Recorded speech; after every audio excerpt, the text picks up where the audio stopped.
जामवंत का प्रसंग हनुमान जी से क्या सुंदरकांड जब चलता है ना महाराज, तो उसमें सभी बलशाली होते हैं। उसमें तुलसीदास जी लिखते हैं कि निज निज बल सब काहू भाखा। अपना अपना बल भाग रहे हैं वो। क्यों भाग रहे हैं? कि उनको 400 कोस के समुद्र को पार करना है।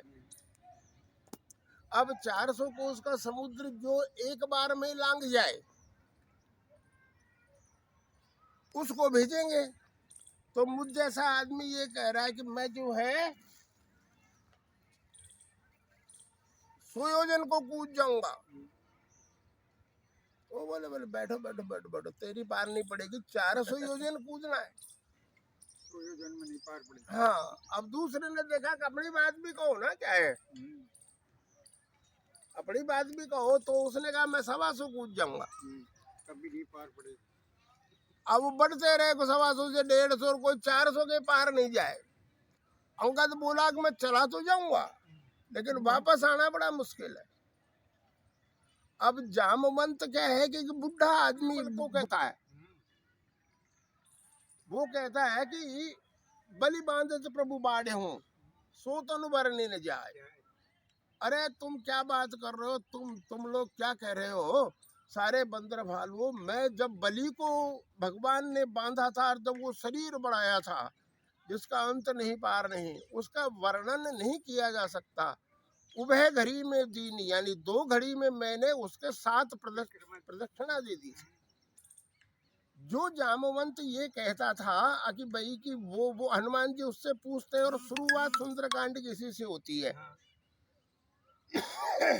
यानी कि बुजुर्ग, लेकिन बुजुर्ग आदमी को भी जोश आ जाता है वहां, और वो कहता है कि मैं भी ऐसा था। अरे था से क्या काम है? अभी तो वर्तमान में जो काम करना है वो करना है। अब मैं ये कहूँ कि मैं साहब इतना बड़ा आदमी था, मैं ये था वो था तो गया, उस जमाने में कर लिया जो कर लिया। अब उस वक्त वो हनुमान जी वहां पर दूर बैठे रहते हैं, तो जामवंत जी उनके पास जाते हैं। बोले हनुमान तू क्यों चुप बैठा है? तू भी तो बोल भाई, तू कुछ बोल। हनुमान जी ने कहा कि बल तो मेरा है ही नहीं, मेरे पास तो कुछ बहला ही नहीं। जिसके पास अपना बल है वो आदमी कह रहा है निज निज बल सब काहू बाखा।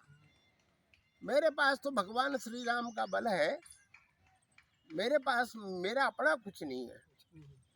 तो जामवंत जी ने जब उनको याद दिलाते हैं तो हनुमान जी जो है, अब यहाँ ये प्रसंग आता है कि जितने भी आदमी वो जाने को जब तैयार हुए, कूदने को तैयार हुए, तो हनुमान जी में अभिमान नहीं है।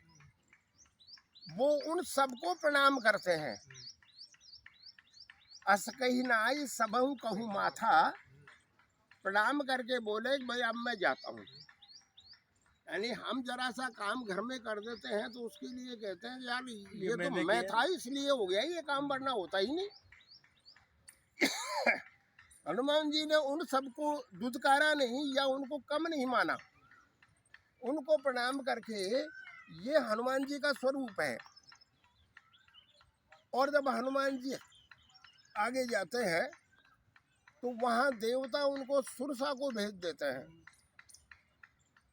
उससे पहले क्या होता है कि एक वो जो है, एक मैनाक नाम का पर्वत बीच में खड़ा होता है, वो सोने का बना हुआ होता है। अब वो कहता है कि हनुमान जी से तुम मेरे ऊपर यहाँ विश्राम कर लो। हनुमान जी उनको छूते हैं, प्रणाम करते हैं और चले जाते हैं। यहाँ ये पोजीशन पैदा होती है कि सोने को छू करके चला गया आदमी, अरे इतना बड़ा आदमी हो गया।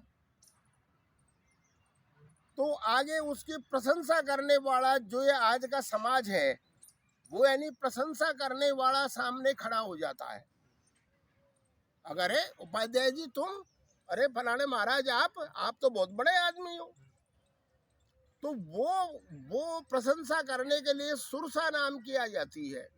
अब ये इससे हमारा पढ़ा हुआ है, लेकिन हमें इससे एक सीख लेनी चाहिए कि सुरसा क्या है? एक प्रशंसा है जो आदमी को बड़ा बनाती है।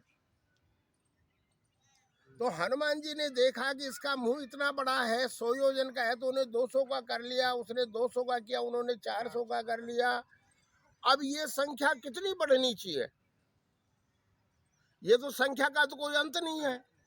तो हनुमान जी ने देखा कि यहाँ छोटे बन जाना जरूरी है। तो जहाँ आपकी प्रशंसा होए उस जगह पर आपको बच के निकलने का एक तरीका ये है कि आप छोटे बन जाओ। अब मैं कुछ नहीं हूँ, अगर छोटे नहीं बनेंगे तो ये प्रशंसा आपको खा जाएगी। तो हनुमान जी वहाँ छोटे बने, उसके मुंह में घुसे और घुसने के बाद में वो बाहर आ गए। उन्होंने कहा कि माता आपने खा लिया, अब मैं जाऊं। फिर हनुमान जी आगे पहुंच गए। फिर हाँ, फिर हनुमान जी आगे जाते हैं, छोटे मोटे राक्षस उनको मिलते हैं, एक वो उनकी छां को पकड़ लेता है, उसको वो मारते हैं। और आगे जाकर के जब लंका में पहुंचते हैं तो लंका के अंदर वो लंका के रूप को देखते हैं तो उनको बड़ा आश्चर्य होता है कि यार यहाँ इतनी दूर पे भी यहाँ इस तरह का सुदृढ़ गढ़ है क्या यहाँ? तो वहाँ मशक के समान रूप धारण करते हैं। अब प्रश्न ये आता है कि मशक का मतलब होता है मच्छर। अब मच्छर के रूप में जब हनुमान जी जब वहां गए तो अंगूठी को कहाँ रखी उन्होंने? तो एक संग कथा कह रहे थे, तो वो कथा कहते कहते कहते उनकी समझ में नहीं आया कि यार ये अंगूठी को हनुमान जी ने कहाँ रखा होगा। बात भी सही है, मच्छर तो इतना सा है। तो एक साधारण आदमी बोला महाराज आप रुको, मैं इनको जवाब देता हूँ। बोले भाई रावण कितना बड़ा था, कुंभकर्ण कितना बड़ा था? बोलो साहब बहुत भयंकर था। तो बोले जब वहाँ राक्षस इतने बड़े बड़े थे तो उनके मच्छर जो है बिल्ली के बराबर तो होंगे ही होंगे। बिल्ली के बराबर तो हाँ, वहाँ के मच्छर भी इतने ही भयंकर होंगे। जब बिल्ली रूप में जब ये है तो तब तो हनुमान जी ने अंगूठी को रखी ही नहीं होगी। उन्होंने कहा ठीक है महाराज। वहाँ लंकनी मिलती है उनको। लंकनी जब वहाँ पर मिलती है तो वो ये कहती है कि अच्छा तुम मुझसे छुप के जा रहे हो, मैं यहाँ पर पहरा दे रही हूँ। तो हनुमान जी उनके घूंसा मार देते हैं, उसको उसके ऊपर प्राण घातक प्रहार नहीं करते। तो वो जो है वो बेहोश हो जाती है, उसको खून की उल्टी आ जाती है। तो वो ये कहती है कि ब्रह्मा ने जब वर दिया था मुझसे ये कहा था कि लंकनी तुम यहीं रहोगी और जब कोई बंदर आ जाए और वो उसके घूंसे से तुम घायल हो जाओ तब ये मानना कि लंका का विनाश हो रहा है। ऐसे हनुमान जी लंका में प्रवेश कर जाते हैं। अब तुलसीदास जी के अनुसार क्या है कि वो लंका को चारों तरफ से ढूंढते हैं, लेकिन एक रामायण में ऐसा है कि उनको जो है विभीषण नहीं मिलता। अच्छा, एक दक्षिण भारत में रामायण चलती है, उसके अंदर उनको ऐसा लगता है कि ऐसे जो है विभीषण उनको नहीं मिलता। तुलसीदास जी के में तो मिलता है विभीषण। अब वहाँ हनुमान जी पूरी लंका को देख करके परेशान हो जाते हैं कि किससे पूछूं जानकी कहाँ है। तो वो पूरी लंका में घूमते हैं, चारों तरफ देखते हैं, उनको जानकी के दर्शन नहीं होते। तब वो मन में ये विचार करते हैं कि अब मैं क्या करूं? अगर मैं वापस चला जाऊंगा तो सारे के सारे जान वो जो बंदर भालू हैं वो मारे जाएंगे, और इसका पता जब रामचंद्र जी को मिलेगा तो रामचंद्र जी मारे जाएंगे। अगर कि उसकी खोज नहीं हुई, सीता की खोज करके ये नहीं लाया, और अगर रामचंद्र जी मर गए तो लक्ष्मण जी जिएंगे नहीं, और ये समाचार जब अयोध्या पहुंचेगा तो वो भी सबके सब खत्म हो जाएंगे। तो इसलिए मैं जाऊंगा ही नहीं, मैं यहीं रहूंगा, और वो इंतजार करते ही रहेंगे, वो जिएंगे तो सही। उनमें अपने आप में एक हीन भावना आ जाती है जो हमारे जीवन में भी आती है।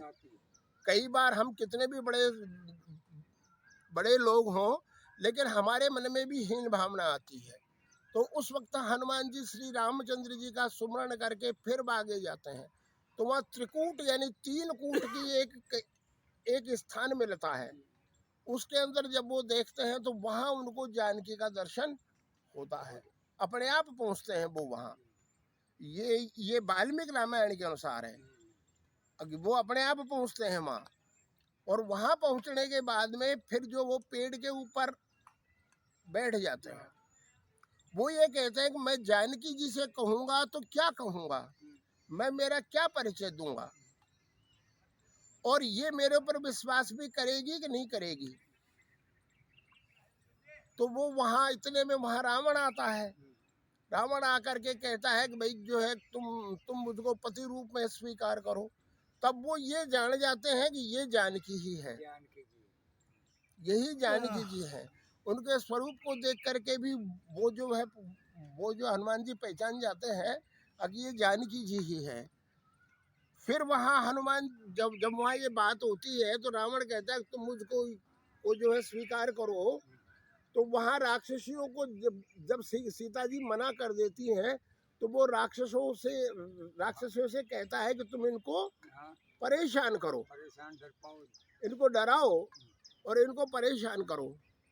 तब वहाँ जो है हनुमान जी ऊपर, जब वहाँ सीता जी मन में दुखी होकर के कहती है कि मैं मरी क्यों नहीं गई, मुझको जला, मतलब वहाँ पर त्रिष्टा नाम की एक राक्षसी होती है जो उनसे कहती है तुम रुको, मैंने रात को एक सपना देखा है। उसमें एक बानर आता है, वो लंका को जो है जला देता है और रावण जो है खर के ऊपर यानी गधे के ऊपर बैठ करके वो उसकी निकासी निकलती है, इसलिए तुम इसको परेशान मत करो। तब सारी राक्षसियां चली जाती हैं। तब जा करके वो सीता जी त्रिष्टा से कहती है तुम मुझको लकड़ी ला दो और आग ला दो जिससे मैं जल करके खत्म हो जाऊं। सीता जी के इस दुख को जो है सुन करके हनुमान जी परेशान हो जाते हैं और वो लकड़ी तो इकट्ठा कर देती है, लेकिन वो कहती है कि आग नहीं है मेरे पास, आग नहीं मिली रात को।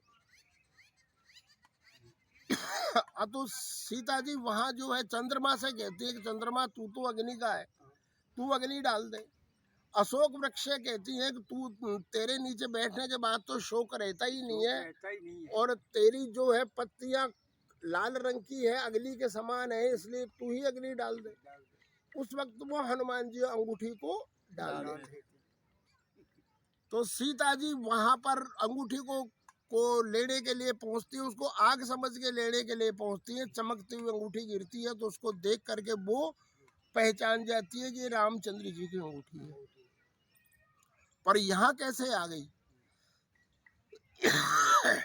ये विचार करके वो इतने में हनुमान जी ऊपर से पेड़ पे से जो है वो राम की कथा कहना शुरू कर देता है। राम कथा कहना जब वो शुरू करते हैं तो जानकी जी कहती है भाई कि तुम जो है जो भी कोई हो वो प्रकट हो मेरे सामने। हनुमान जी जब वहाँ छोटे रूप के अंदर वहां पर प्रकट होते हैं तो सीता जी कहती है कि तुम कौन हो? कोई छल के तो नहीं, हाँ, तुम कोई छल के तो नहीं, मतलब छल करने तो नहीं आया हो मेरे से। उस वक्त जो है हनुमान जी वो सारी बातें बताते हैं, कैसे हमारी मित्रता हुई और कैसे जो है हम राम जी से मिला मैं और उन्होंने मुझको कैसे भेजा, सारी बात वो जो है उनसे कहते हैं।